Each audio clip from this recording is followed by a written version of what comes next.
नमस्कार दोस्तों। हम लोग इसके पहले भाग में हम लोग मानव नेत्र कैसे काम करता है उसका अध्ययन कर चुके हैं। मानव नेत्र दो क्यों होता है, मानव का नेत्र दो क्यों होता है और दोनों सामने क्यों होता है, इसके क्या लाभ है उसका अध्ययन कर चुके हैं। अभी हम लोग मानव नेत्र में आगे अध्ययन करेंगे। तो सबसे पहले जो जानने की जरूरत है वो है समंजन। ठीक है, समंजन। तो जो अभिनेत्र लेंस है यानी जो मानव का जो लेंस है उसकी क्षमता होती है कि वो अपना फोकस दूरी को क्या करे, समायोजित करे। उस क्षमता को हम लोग समंजन कहते हैं। जो कि मानव नेत्र का जो मानव नेत्र है उसका जो लेंस है उसमें एक क्षमता होती है कि वो अपने फोकस दूरी को, क्योंकि वस्तु है अलग अलग दूरी पे होती है और उसका जो प्रतिबिंब है रेटिना पे बने, तो उसको क्या करना होगा, अपने फोकस दूरी को समायोजित करना होगा। और मानव नेत्र में ये क्षमता होती है और इस क्षमता को हम लोग समंजन कहते हैं। समंजन कहते हैं। तो अभिनेत्र लेंस की वह क्षमता जिसके कारण वो अपनी फोकस दूरी को समायोजित कर लेता है, समंजन कहलाती है। अब जो अभिनेत्र लेंस है उसकी जो फोकस दूरी होती है एक निश्चित न्यूनतम सीमा से कम नहीं होती है। अगर जो अभिनेत्र लेंस है यानी जो मानव नेत्र है उसकी जो जो फोकस को मतलब है जो अपने फोकस को एडजस्ट करने की जो क्षमता होती है एक न्यूनतम सीमा होती है, उसकी एक न्यूनतम तय सीमा होती है। अगर उससे कम अगर देखेंगे, उससे कम दूरी की कोई वस्तु को देखेंगे तो हमारे नेत्रों पर प्रभाव पड़ेगा। जैसे कि हम लोग कभी कोई वस्तु को बहुत नजदीक से देखना चाहते हैं तो उससे हमारे नेत्रों पे तनाव पड़ता है। ठीक है, हमारे नेत्रों पे क्या होता है, तनाव पड़ता है। तो किसी वस्तु को आराम से सुस्पष्ट देखने के लिए हमें किसी वस्तु को नेत्र से कम 25 सेंटीमीटर दूर रखना होगा। किसी वस्तु को आराम से सुस्पष्ट देखने के लिए, यानी कि इस तरह से कि जो कम से कम दूरी है जहां पे हम किसी वस्तु को आंखों पे बिना तनाव डाले, एक स्वस्थ आंखों में बिना तनाव डाले देख सके, उसके लिए जो दूरी है वो कितनी है, 25 सेंटीमीटर है। तो किसी वस्तु को आराम से सुस्पष्ट देखने के लिए आपको अपने नेत्रों से कम 25 सेंटीमीटर दूर रखना होगा। अब आता है निकट बिंदु। तो निकट बिंदु वह न्यूनतम दूरी जिस दूरी पर रखी गई कोई वस्तु बिना किसी तनाव के अत्यधिक स्पष्ट देखी जा सकती है। उस उसे सुस्पष्ट दर्शन की अल्पतम दूरी कहते हैं। यानी निकट बिंदु क्या होता है, यह न्यूनतम दूरी है जिस पर रखी हुई कोई वस्तु बिना किसी तनाव के, ठीक है, यानी कि आंखों पे कोई तनाव ना हो, बिना किसी तनाव के अत्यधिक स्पष्ट देखी जा सकती है। उससे सुस्पष्ट दर्शन का यानी उसे अच्छे से देखने की अल्पतम दूरी कहते हैं, जो सबसे कम दूरी है। इसे नेत्र का निकट बिंदु भी कहते हैं। ठीक है, इसे नेत्र का हम लोग निकट बिंदु कहते हैं। किसी सामान्य दृष्टि के तरुण के लिए, यानी कि जिसका जो सामान्य दृष्टि वाला हो, जिसमें कोई नेत्र विकार ना हो, कोई तरुण वयस्क के लिए जो निकट बिंदु है वो आंख की दूरी से लगभग 25 सेंटीमीटर होती है। आंख की दूरी से लगभग 25 सेंटीमीटर होती है। अब उसी तरह है हमारा दूर बिंदु, वह दूरतम बिंदु जिस तक कोई नेत्र वस्तुओं को सुस्पष्ट देख सकता है। यानी कि जो निकट बिंदु है जहां पे आंख पर बिना तनाव दिए हुए किसी वस्तु को हम जो सबसे नजदीक बिंदु जहां पे बिना आंख पर तनाव दिए हुए कोई वस्तु को हम अच्छे से देख सकते हैं वो हमारा निकट बिंदु है। और दूर बिंदु वो बिंदु होता है जहां पर नेत्र है किसी वस्तु को स्पष्ट देख सकता है, उसको हम लोग नेत्र का दूर बिंदु कहते हैं। तो वह दूरतम बिंदु जहां जब जब जिस जिस तक कोई नेत्र वस्तुओं को सुस्पष्ट देखता है वो नेत्र का दूर बिंदु कहलाता है।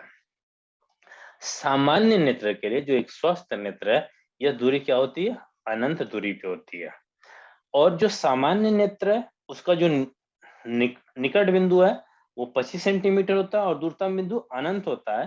तो वही लिखा हुआ है यहाँ पे कि एक सामान्य नेत्र 25 सेंटीमीटर से अनंत दूरी तक रखी सभी वस्तुओं को सुस्पष्ट देख सकता है।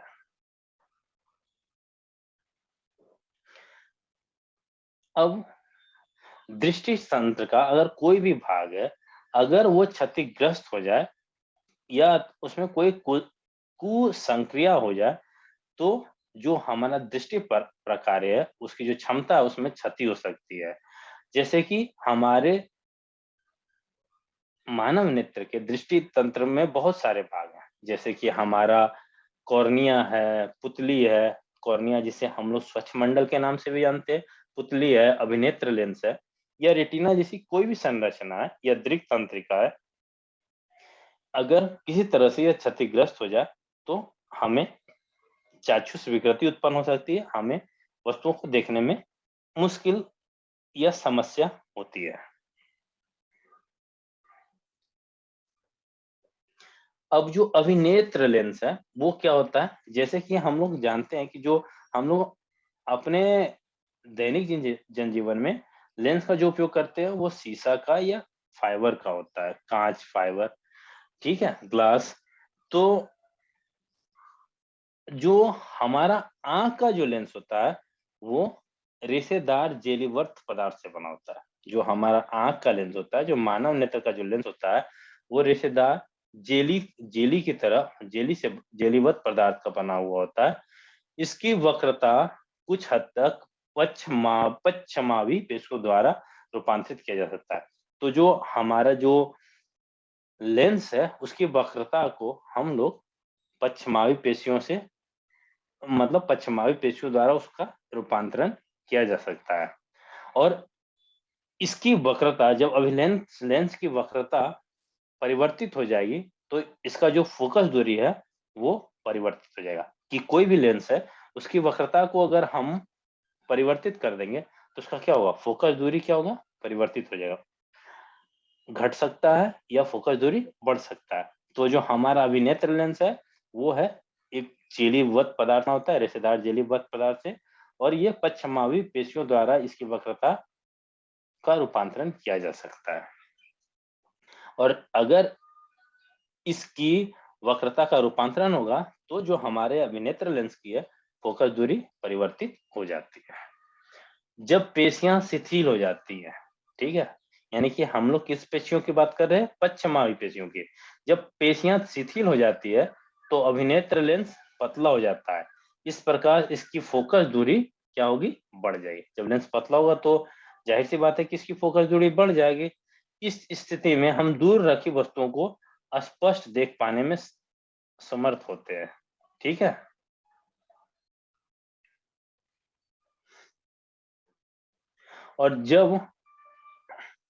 और आंख के निकट वस्तु जब आ, जब आप आंख के निकट की वस्तुओं को देखते हैं तो पश्चिमावी पेशियां क्या होती है, सिकुड़ जाती है। इससे अभिलेंस लेंस की वक्रता बढ़ जाती है। अभिलेंस लेंस अब मोटा हो जाता है, परिणाम स्वरूप अभिलेंस लेंस की जो फोकस दूरी है घट जाती है और इस स्थिति में हम लोग नजदीक रखी वस्तुओं को स्पष्ट देखते हैं, ठीक है।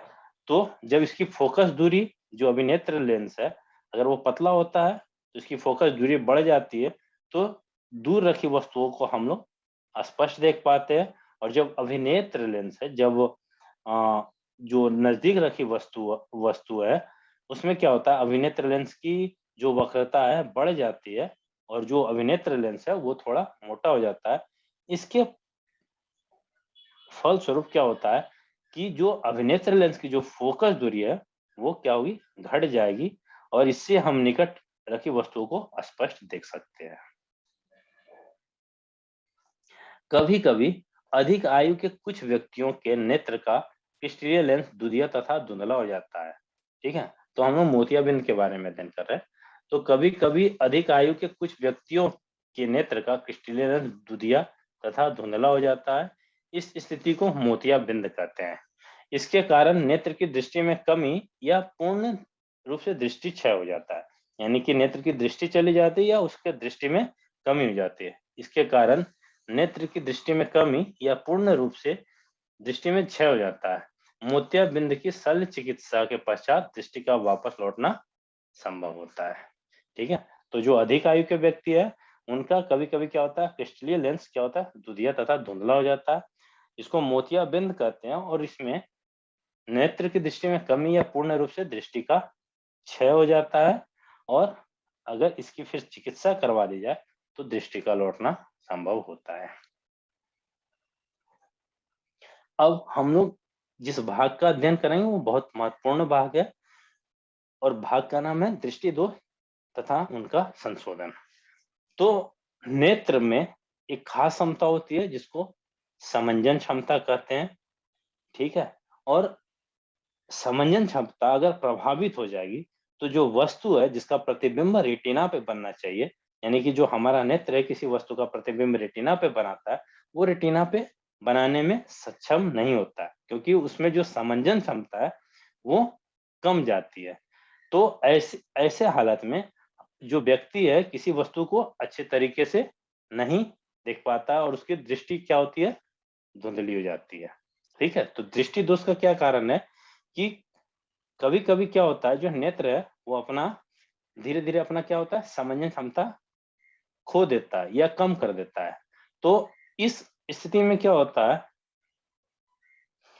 कि व्यक्ति को जो है ना सुस्पष्ट यानी कि साफ-सुथरा अच्छे तरीके से दिखाई नहीं देता और इससे व्यक्ति की जो दृष्टि होती है वो धुंधली हो जाती है। और जो दृष्टि में यानी कि हमारी आंखों में 3 तरह का सामान्य अपवर्तन दोष है, जो प्रमुख रूप से दृष्टि के 3 सामान्य अपवर्तन दोष है। ये दोष है निकट दृष्टि दोष, ठीक है, दीर्घ दृष्टि दोष यानी दूर दृष्टि दोष और जरा दृष्टि दोष। तो दृष्टि दोष में सबसे पहला जो दोष है जिसके बारे में हम लोग अध्ययन करेंगे वो है निकट दृष्टि दोष। और निकट दृष्टि दोष को हम लोग निकट दृष्टिता भी कहते हैं, यानी कि निकट दृष्टि दोष का एक और नाम है जिसको हम लोग क्या कहते हैं, निकट दृष्टिता भी, यानी कि निकट दृष्टिता और निकट दृष्टि दोष दोनों एक ही प्रकार का दोष है। अब निकट दृष्टि दोष में क्या होता है कि जो निकट दृष्टि दोष में से जो पीड़ित व्यक्ति है वो क्या करेगा, निकट की वस्तु को तो स्पष्ट देखेगा परंतु दूर रखी कोई वस्तु है उसको स्पष्ट नहीं देख सकता। तो निकट दृष्टि दोष में हमें याद रखना है कि जो जो इस दोष से पीड़ित व्यक्ति है वह कोई निकट रखा वस्तु को, कोई भी निकट रखी वस्तुओं को तो स्पष्ट देख सकता है परंतु दूर रखी वस्तुओं को वो सुस्पष्ट नहीं देख पाता है। ऐसे दोषयुक्त व्यक्ति का दूर बिंदु अनंत पर न होके नेत्र के पास आ जाता है। ठीक है, हम लोग जानते हैं कि जो स्वस्थ व्यक्ति का, एक सामान्य व्यक्ति का जो कि नेत्र का जो दूर बिंदु है वो अनंत पे होता है, लेकिन जो निकट दृष्टि दोष से प्रभावित व्यक्ति हैं उनका दूर बिंदु अनंत पर न होके नेत्र के पास आ जाता है। और ऐसा व्यक्ति कुछ दूर तक की वस्तु को तो साफ देख सकता है लेकिन बहुत दूर से बहुत दूर की वस्तु को सुस्पष्ट नहीं देख सकता। तो ऐसा व्यक्ति कुछ मीटर दूर रखी वस्तुओं को ही सुस्पष्ट देख पाता है। निकट दृष्टि दोष युक्त नेत्र में किसी दूर, मतलब अगर दूर में जो रखी हुई वस्तु है उसका जो प्रतिबिंब है वो रेटिना पे नहीं बनेगा।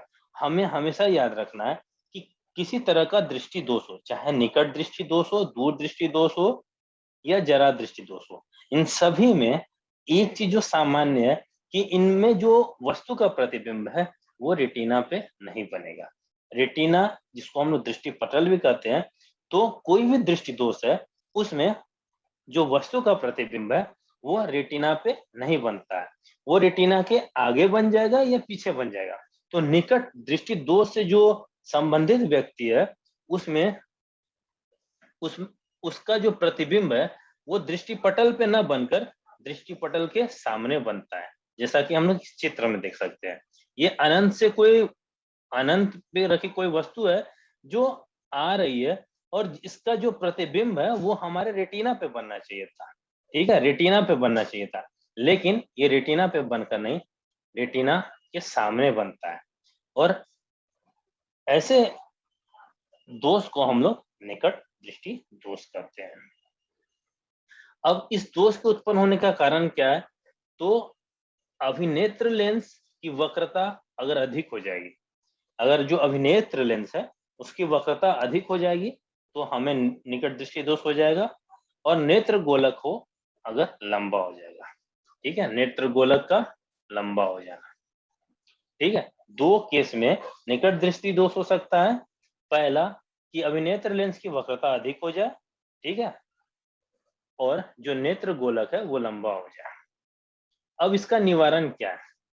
ठीक है, ये दृष्टि दोष है तो इसका निवारण क्या है? तो इस दोष को किसी उपयुक्त क्षमता के अवतल लेंस, यानी कि अवतल लेंस, ये अवतल लेंस है हमारा, ठीक है, ये हमारा अवतल लेंस है, ठीक है। तो इस दोष को किसी उपयुक्त क्षमता के अवतल लेंस या इसको अपसारी लेंस के, अपसारी लेंस भी कहते हैं, के उपयोग द्वारा संशोधित किया जा सकता है, ठीक है। तो निकट दृष्टि दोष से पीड़ित व्यक्ति का उपचार क्या है कि हम लोग उसको, अगर अवतल लेंस जिसको हम लोग अपसारी लेंस भी करते हैं, अगर वो व्यक्ति इसका उपयोग करेगा तो इस दोष को दूर किया जा सकता है, जैसा कि इस चित्र में दर्शाया गया है। और उपयुक्त क्षमता का अवतल लेंस वस्तु के प्रतिबिंब को क्या करेगा? वापस दृष्टि पटल पे ले आता है। तो निकट दृष्टि दोष में क्या होता है कि जो वस्तु का जो प्रतिबिंब है वो रेटिना पे बनकर नहीं, रेटिना के सामने बनता है।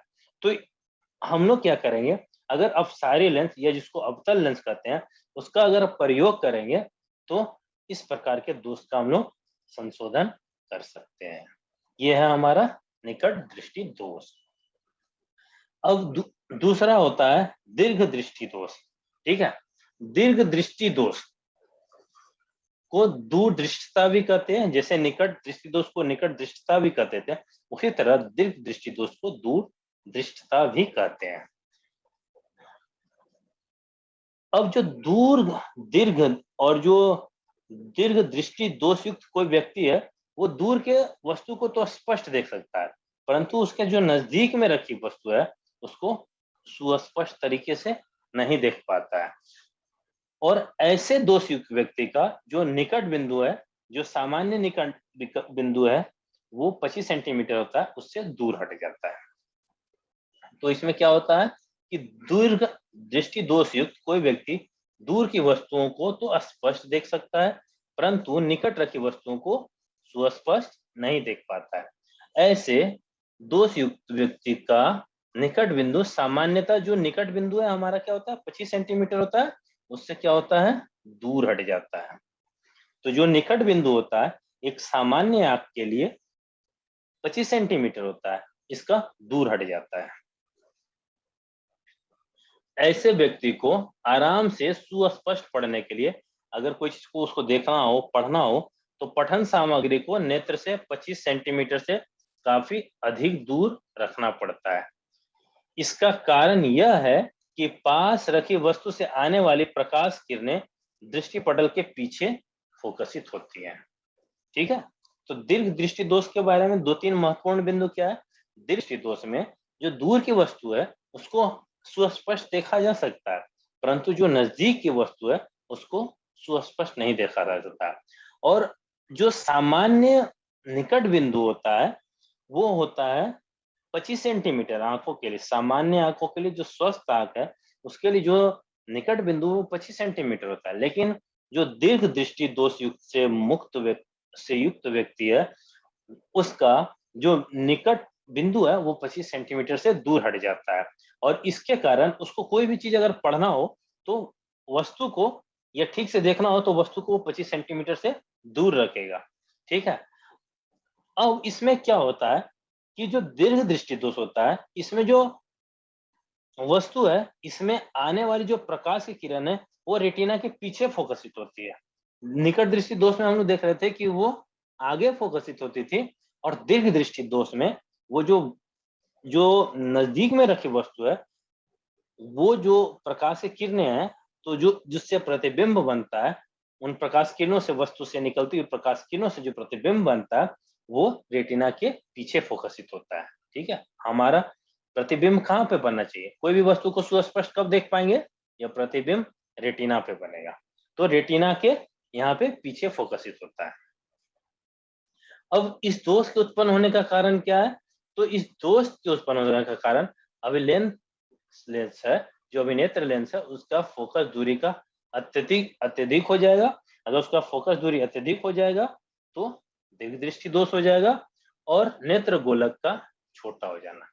ठीक है, इन दो कारणों से हमारे पास दीर्घ दृष्टि दोष होता है। यानी कि पहला क्या है, अभिनेत्र लेंस का जो फोकस दूरी है वो अधिक हो जाएगा, या दूसरा नेत्र गोलक का छोटा हो जाना।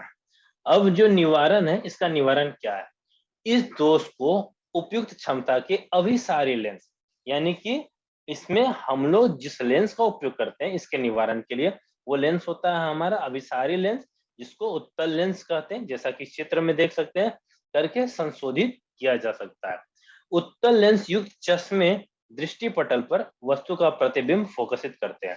तो क्या होता था कि जो दीर्घ दृष्टि दोषक या उससे जो पीड़ित व्यक्ति है, उसका क्या होता था, प्रतिबिंब है रेटिना के पीछे फोकसित होता था। लेकिन जब हम लोग अभिसारी लेंस का उपयोग करेंगे, उत्तल लेंस का प्रयोग करेंगे, तो ये क्या करेगा, इसके कारण जो है जो प्रतिबिंब है पुनः रेटिना पर बनने लगेगा, दृष्टिपटल पे बनने लगेगा।